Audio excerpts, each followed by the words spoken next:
Welcome to Basically Sci-Fi, the short storytelling podcast where we tell stories that you can basically call sci-fi. I'm Jared. And I'm Todd. And today we've got our second episode of the Morality and Highbrow stories, which is going to be my story. Yep. And we both used both prompts, so it's not like my episode's morality and yours is highbrow. As is generally the case, except for when I don't manage to get both or either of the prompts into a story. Which has happened frequently. Yeah, but, it's not like that means that you lose the basically sci-fi. No. No. So, how about that virus that's killing everybody? Oh boy, way to date the episode. As always, make sure to like, comment, and subscribe, and comment what you think today's date is that we recorded on. The winner gets 3 prompts, or props. You get props. Yeah. You don't get prompts. They can suggest a prompt. You can. In the comments. Go for it. And if you correctly guess the date, then we will jam your prompt into our stories. Yep. In an upcoming episode. It's going to be difficult given that in the last episode I said the date and it is still that same date. Shh. Shit. Give it away again. Alright, now we're going to get all kinds of crazy prompts that we have to use. All prizes are revoked.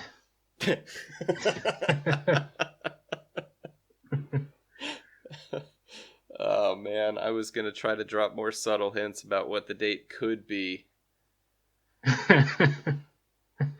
But I'm like, literally everything, nothing happens anymore. Everything's shut down. What could there be to reference besides, I don't know. Yeah, besides the horrible things that humans are doing to each other. If you can remember the day when horrible things happened, then like, comment, and then subscribe. You remember 2020. Yeah. Congratulations, you survived. Man, some of these 2020 memes, going like, hey, man, I can't believe we survived that crazy pandemic, and then this happened, and oh shit, here comes next month, August. Great, with a plague of locusts. I mean, I don't know, at this point I am expecting it. Something horrible will happen again that will top everything else and make it all look insignificant. Yeah, undoubtedly. Oh boy. Well, hey. On that note, let's try to be funny or scientific or both. Yeah, I don't think there's much science in this story for me, so I'll just try to make it funny. Is there any fiction? No, it's just this true story of the life of my neighbor who is constantly ill and complains to me when she sees me. Look, I know that's not funny, but I imagine she's constantly ill, meaning she just always has diarrhea. And she's like knocking on the wall between your houses. Jared, I got diarrhea again. Is that what you mean? I'm filling in blanks. No. That is not it. Man, I should let you finish your story rather than guess. There's no need to finish it. Anyway, that's horrible that she's got such terrible diarrhea all the time. Yeah, it is. Yep. Yeah. Shame. I would imagine that's uncomfortable. Anyway, well, this is a great podcast to listen to when you're stuck on the toilet with diarrhea. So, recommend it to your friends next time they're sick. All right, enough shilling. You can save that for your episodes. Fine. So my story today is called On Monks and in monks. Oh, boy. Oh, boy. Okay. Yeah, it has nothing to do with fucking monks, but it seemed like a good idea to name it that at the time. Man. Prepositions, though. And it probably was. Lay it on me. Lay it in me? Let's go. Brock and Grum were best of friends. They'd been trying their best to gain entry into the Universal School of Philosophy, but had been turned away several times on the grounds that they were not accomplished enough in the realms of amateur philosophy. That's the way it be, though. You need 5 years experience for this entry-level school. Yep. All unpaid internships. Yep. You know. The last few years they had spent trying to make a name for themselves and had finally done it. They released a tandem pamphlet where it was debated whether the actual height of one's brow had effect on comedic sensibilities. Nailed it. Got them all. Done. Yeah. Proceed with story. Yeah. They roundly concluded that it might not, but the debate was on. They made the round in the amateur philosophers' clubs and reapplied to the school as a matched pair instead of individually. Huh. Currently, they were on their way to find out whether they had been accepted this time. Oh, shut up. No one asked what you thought.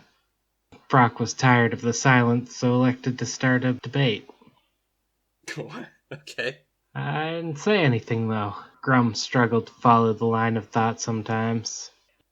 Yes, but I was thinking we were sure to get in this time, and since we always disagree, you must have been thinking we wouldn't get in.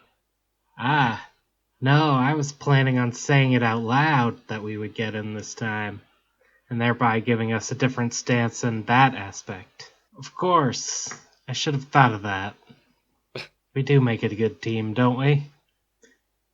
Well, sort of. I sometimes get the feeling we don't support each other enough. This mini-debate was abruptly interrupted by a massive explosion.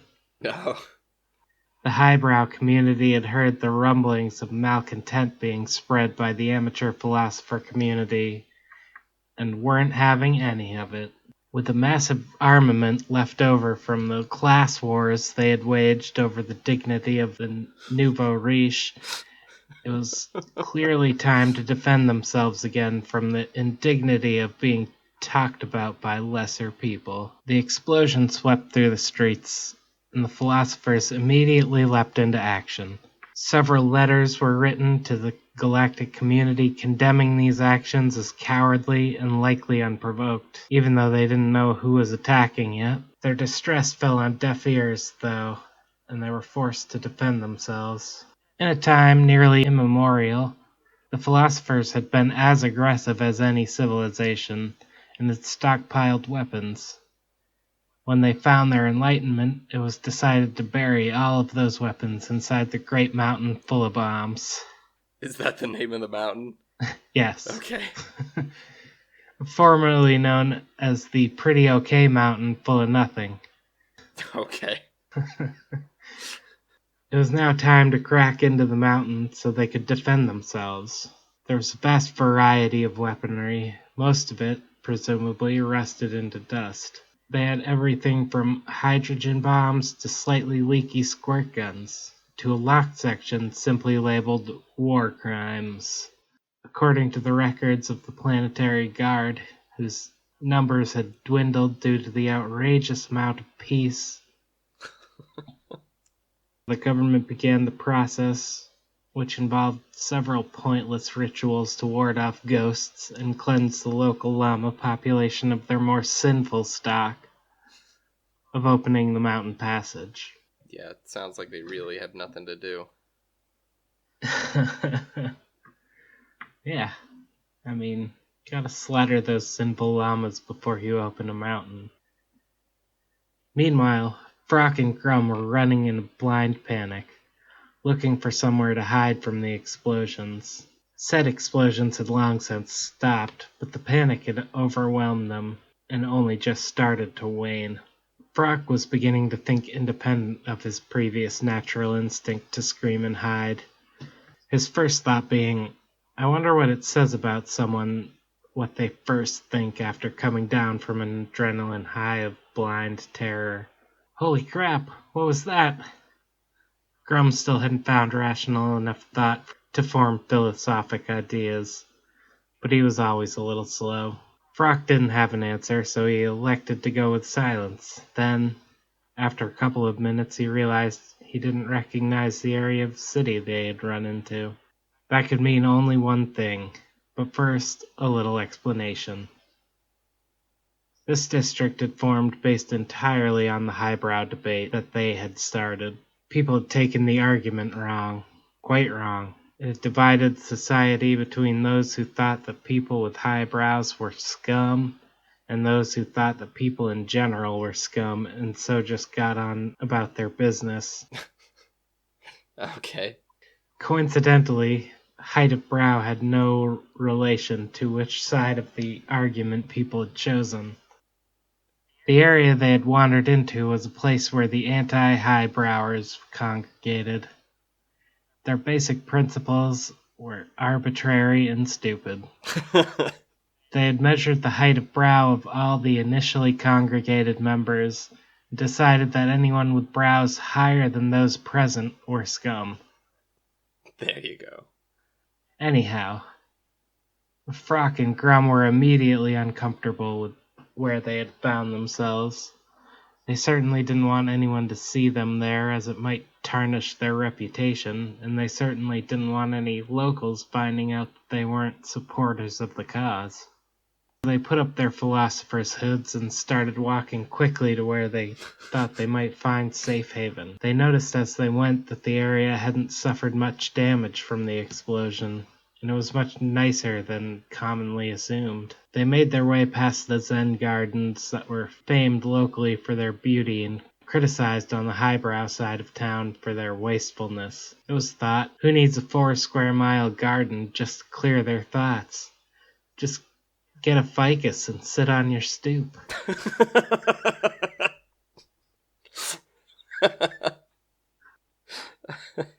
That one hit me. Some people had gathered on the edge of the gardens and were seeming to have some sort of celebration, despite the series of explosions that had just rocked the city. Frock and Grum heard snippets of these conversations as they went by, trying to blend into the street without drawing too much attention. We did it! We finally got them back, one said. Yes, as Poet Laureate Scrabblepuss once said, fuck those guys and everything they might stand for, another chimed in, along with a series of hurrahs and further commentary along those lines. But one thing caught the amateur philosopher's attention more than anything else. The woman with the lowest brow of all of them silenced the crowd with a gesture and said, "Now is the time to strike again." But didn't we just do that? Wouldn't it be repetitive to do it again? There was a wave of concerned agreement through the crowd. Being too repetitive could be dangerous for a philosopher. It could potentially tarnish your reputation, or, on a rare occasion, lead to public ridicule and eventual death. Yes, repetition is dangerous uncontrolled, but it is also vital at times in proving a point. This seemed to sate the crowd, as they all knew that the lowest of brows was cleverer than all of them. I mean, whatever, but I am getting it now. I'm getting the joke. It's a slow burning joke, but I'm getting it. All right. Yep. I would imagine I continued to harp on about it, so you will continue to get it. Yeah. But we used all of our bombs, came another valid point.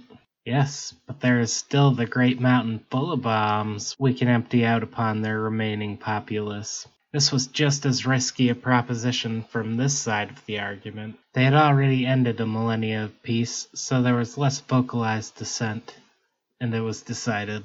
Frock and Grum bolted, It took them longer than it probably should have to realize what it was they were witnessing. But when they finally did, it was clear that someone needed to be told. After an hour or so of wandering, lost, they found a way back to their side of town.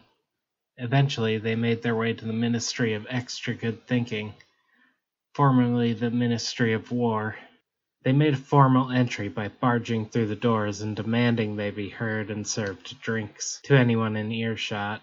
They were diligently ignored by all of the on-duty government workers. Pleased with this show of efficiency, they settled into mumbling at no one in particular until a worker came over and asked what they needed. They made their way up to the Philosophic War Council's meeting room to explain what had been seen. Well, they seemed rather pleased with the effectiveness of their attack, explained Brock. Yeah, and they set off for the mountain to get more weapons, said Grum. Well, this is dire news indeed, came a voice from the council. The voice was a truly heinous individual. He had a sunken face made up for by a greatly enlarged mouth. A hunched figure, he moved slowly but with purpose. He crossed the room to position himself between the two. I had a long bit written up about the makeup of this council, but basically, they were all sitting in a semicircle, appearing to be staring and smiling, but closer inspection showed they were gagged and blindfolded, so they wouldn't interrupt the voice or express dissenting opinions. We need something more of you two, the voice said. It was clearly a command, not a request. Okay. Grum was uncomfortable taking government work. We need you to go to the Great Mountain and try to distract the enemy while our people infiltrate the mountain ahead of them. We already have a day's head start, but any help would be nice. Shouldn't that be left to the professionals? Frock inquired. Maybe, but fuck it. Exactly. We got a story to tell. With that weak reasoning, they set out to intercept the enemy. Except they decided not to rush into anything and so ended up there much too late. When they did arrive, they were slightly less ahead of the enemy, but the government representatives were just kind of milling about. Well, folks, it looks like it's time to open the mountain. Stand back. This hasn't been done in the last 20,000 years. The newly appointed philosophy general in charge of fightery was anxious. Doubly so as he caught sight of the enemy coming over the rise. The huge door on the side of the mountain began to open, and after a couple of minutes, the door was high enough to allow people through. As they entered, the highbrows came up and followed them in. No one had any interest in fighting yet, as they didn't have the weapons and likely would all just tire from hand-to-hand combat. Finally, they came down the corridor to the last door before the storage area. The leaders of the two armies faced each other, and the Normal's leader asked, "How could you have brought us to this?" "For the same reason you excluded us from the important decisions for the planet," replied the woman from the park. "That doesn't make sense. You were excluded for wanting to divide people into classes based on physical appearance, which is just fucking stupid. So you kept us out based on our physical appearance?" There was a long pause, and then the leader of the government officials spoke up. "Fair enough. Let's do this." They opened the final door, but the storage room was empty, as were the storage lockers, and the room marked war crimes. The two generals turned to each other, trying to bluff that they had already taken the weaponry, when Brock and Grum rounded the corner and ruined everything. "Who took the weapons if neither of you have them?" "Yeah, we heard both of you talking about wanting them for yourselves." "Hey, wait, what's this?" Brock saw a small package in the corner with a note attached. It was some light fireworks, and the note said, "Congratulations. You have uncovered the deadliest weapon ever created by the people of this planet. Hope you weren't thinking of starting a war. That would be immoral." Thus concluded the events that secretly take place every 200 years or so on the philosopher's world. It was assumed that the peace is maintained forever, because no one involved with the violence ever wants to admit that they got fooled by someone long since dead. The end. Do they just reuse the same note every time, or Yeah, they just put the are they box gonna leave back. a new note? No. It might get a new note if the old one is deteriorating too much. That's a good point. Yeah. It's a lovely military deterrent, not having any weapons. Yeah, you know what? If the Cold War could be fought just by saying you got a bunch of guns, bombs and shit. Yeah. Now that's philosophy. Yeah. I got my morality and my highbrow in there, and like I said, Nicely done. I probably harped on the highbrow thing a little too much. No, what But I was saying was about the joke of you repeating things and then saying like, should we bomb them? Isn't that repetitive? Which at first I thought was funny, but then I'm like, oh, but no, he actually is good at structuring an argument. Repetition is necessary. Yeah. All right. Storytelling too. Yeah. I was getting it. That's what I was getting. Okay. Well, that's Yeah. good. I wasn't sure if that came across, but No, that was my apparently. favorite part. Nice. Except for also just the phrase outrageous amounts of peace. That get a ficus and sit on your stoop. Yeah. Still making me laugh. Just the word stoop. Yeah. I also noticed I flipped like halfway through the story. I went from calling the highbrows and lowbrows into highbrows. just normals. No. Well, I flipped from calling the one faction the highbrow or the lowbrows into calling them the highbrows in the story. So I was like editing each time it was mentioned as I went through. And Oh, I don't yeah. and I realized it wasn't clear like the other faction was normals because it was just everyone else but the people that wanted to be separated for the height of their brow. Oh, okay. Okay. Because I was like, isn't the narrator kind of picking sides by saying that these guys are normal and those guys are freaks? Yeah. Yeah, I could have been more clear on that, I suppose, but oh well. That was a nice little self-contained story. Yeah. Yeah, I really liked its progression. Like it really did have a clear start, middle, and ending, and like motivations, and Yeah. yeah, it was just nicely constructed. It's kind of refreshing to hear that rather than stories that just go on forever. Yeah. Just a little snapshot from one planet in your universe. Yep. I might go back to writing a little bit more like this. I've been doing in the episodes to come. I have a story that's been going on for a few, or will have been going on for a few episodes. But I might, once I finish with that, I might go back to doing more like this one. Just a single self-contained.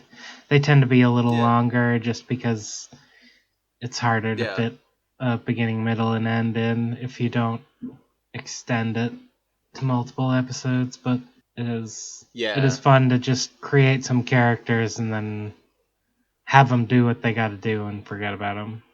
So Yep. Yeah. I mean, yeah, it was a really funny premise of philosophers going to war, but yeah. But I don't know. Maybe it is just the one note, so I don't know. You definitely don't need to break that into so many parts. No. But that's what I was saying. I like it. Yeah. The philosophers might come back at some point too. I like the idea of that, like just a whole planet based around philosophy and like how the fuck does it get anything done? Yeah, that's what I was gonna ask. Like, maybe philosopher is the name of the alien race. I was like, are they humans or are they bug people or like they're philosophers? I mean, they've got to have an eyebrow, so That's true. But I think that's all of the physical description I considered, really. Yeah. Like, um, I mean, there were the two main characters, and then everyone else was just philosopher, philosopher general for this side, philosopher general for that side. yeah, So, yeah, not a lot of time to not there necessary to was delve into their description. But no. so if I just assume that they're human, then okay, that's all the information I needed. Yeah, yeah, they can be whatever you pictured them as. All It's right, well fine. then, I'm not too worried. well then, because my imagination and with alien races is pretty limited, I'm gonna assume that they are bipedal fish with brows. Fair enough. Oh, I did name one other character, the poet laureate Scrabblepuss. Oh, right. That that was a very good joke. Yeah. That yep. A funny combination of nonsense sounds. Yeah. Yeah. Exactly. Yep. But anyways. Almost sounds like a couple of words, but then I thought about it and realized it didn't. No. No. What a funny alien name. Yeah. Regular names are boring. But so many of your characters are like John and Yeah. Jake. I like a good combination of the absurd and the very mundane. Yeah. Just to juxtapose the two. Just And that's what I amuses like me. about yours. Because they are mostly narration, but Yeah. it's telling a story, whereas mine is like a screenplay that's not being animated. Yeah, yeah. Yeah, that'll happen So, too. But yeah. But, yeah, so somebody get on that animating our shit. We need somebody who can animate for free. no, we don't. We don't. No, No. I do. I want it. Alright. Look, Well, animate our stories. I give you permission. You can monetize it and keep it all. I just want it to exist. yeah, that's fair enough. But alright, well, that is it for this second very long episode in a row. Yeah. So yeah, you know, got a shill, I guess. So like, share, and subscribe, and we will see you next time when our prompts are something and something else. That's right. Hey man, I'm excited for something and something else. But Yeah. I'm pretty sure that one of those things is the thing that I picked, which is, I'm going to say, I picked entropy. And I picked genetic modifications. Now that is a pair of prompts that does not sound like it was coordinated at all. Not in the least. So we yeah. definitely don't need to explain that one. Nope. Really don't. Nope. Man, so many of our prompts worked so well together, though. Yeah, no, they have been pretty good over the course of this, but yeah. So I guess that means that the next stories are gonna be pretty bad. probably. Or they forced me to reach deep down and come up with something creative on my own, rather than just naturally working together. Yeah. Yeah. So I'm excited for that. We'll probably record that at another time that you guys can guess and like, comment, and subscribe in the comments to tell me what the date is. Yeah. Bye. I guess. Bye.